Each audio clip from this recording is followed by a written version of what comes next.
नमस्कार प्रिय भक्तजनों, स्वागत है आप सभी का हमारे चैनल लक्ष्मी निवास पर। 15 अगस्त यातित हमारे देश के इतिहास में केवल एक दिन नहीं है, बल्कि यह भारत माता की आत्मा की गूंज है। यह वह दिन है जब हमारे देश के आकाश में तिरंगा गर्व से लहराता है और हर भारतीय हृदय में देशभक्ति की ज्वाला प्रज्वलित होती है। जब हम इस दिन को मनाते हैं तो केवल राजनीतिक आजादी का उत्सव नहीं मनाते, बल्कि यह हमारे सांस्कृतिक, आध्यात्मिक और नैतिक मूल्यों के पुनर्जागरण का भी दिन है। इस वर्ष का 15 अगस्त और भी विशेष है, क्योंकि यह केवल राष्ट्रभक्ति का प्रतीक नहीं, बल्कि दिव्य भक्ति का महापर्व है। वह क्षण जब हम अपनी मातृभूमि और अपने आराध्य दोनों को नमन करते हैं और दोनों के प्रति अपनी निष्ठा का संकल्प लेते हैं। प्रिय भक्तजनों, जब हम आजादी की बात करते हैं तो यह केवल अंग्रेजों के शासन से मुक्ति नहीं, बल्कि भय, अन्याय और अधर्म से मुक्ति का भी प्रतीक है।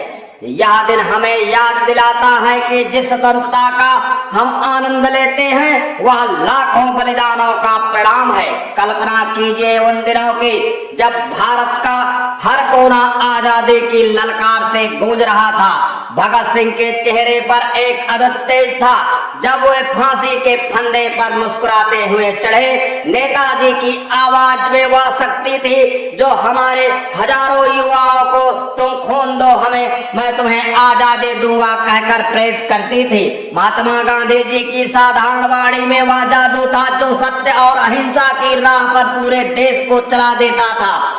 रानी लक्ष्मीबाई की तलवार में वह गजना थी जिसने अंग्रेजों को हिला दिया।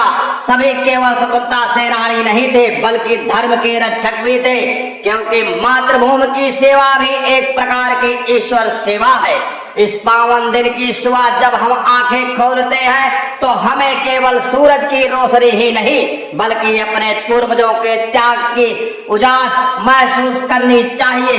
स्नान के बाद स्वच्छ वस्त्र पहने, केसरिया त्याग का प्रतीक है, सफेद शांति और सत्य का और हरा विकास और समृद्धि का है। तिरंगा का ध्वजारोहण करते समय केवल राष्ट्र का ना गाएं, बल्कि अपने पूज्य स्थल में दीपक जलाकर ईश्वर का प्रणाम करें। यह दीप उस संकल्प का प्रतीक होना चाहिए कि जैसे यह अंधकार को दूर करता है, वैसे ही हम अपने भीतर के अज्ञान और बुराइयों को दूर करेंगे। यह क्षण केवल एक रस्म नहीं रह जाए, बल्कि एक साधना बन जाए जिसमें देश और धर्म दोनों के प्रति प्रेम का प्रवाह हो। भक्तजनों, इस दिन हमें केवल अपने अधिकारों को याद नहीं रखना चाहिए, बल्कि अपने कर्तव्यों को भी याद रखना चाहिए। जिस प्रकार एक साधक केवल ईश्वर से वरदान मांगने के लिए नहीं, बल्कि सेवा और समर्पण के लिए भक्ति व्रत करता है, उसी प्रकार हमें भी केवल स्वतंत्रता का आनंद लेने के लिए नहीं, बल्कि उसके सम्मान और संरक्षण के लिए कर्म करने चाहिए।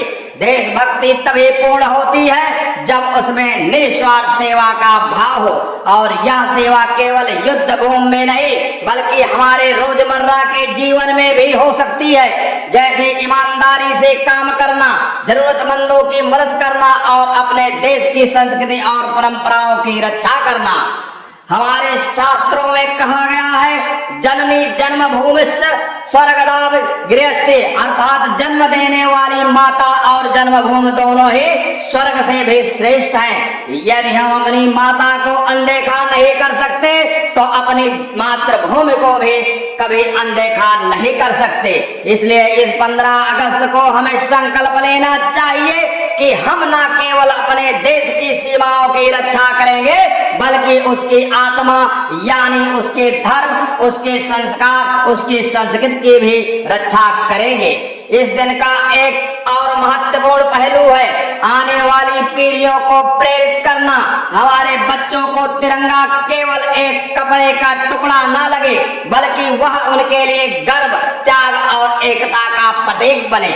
हमें उन्हें स्वतंत्रता संग्राम की कहानियां सुनानी चाहिए। उन्हें बताना चाहिए कि किस तरह एक एक बूंद खून ने इस आजादी की नींव रखी है। साथ ही यह भी समझाना चाहिए कि जैसे स्वतंत्रता सेनानियों ने अपने प्राण देश के लिए अर्पित किए, वैसे ही हमें अपने जीवन में सत्य, धर्म और न्याय के लिए अडिग रहना चाहिए।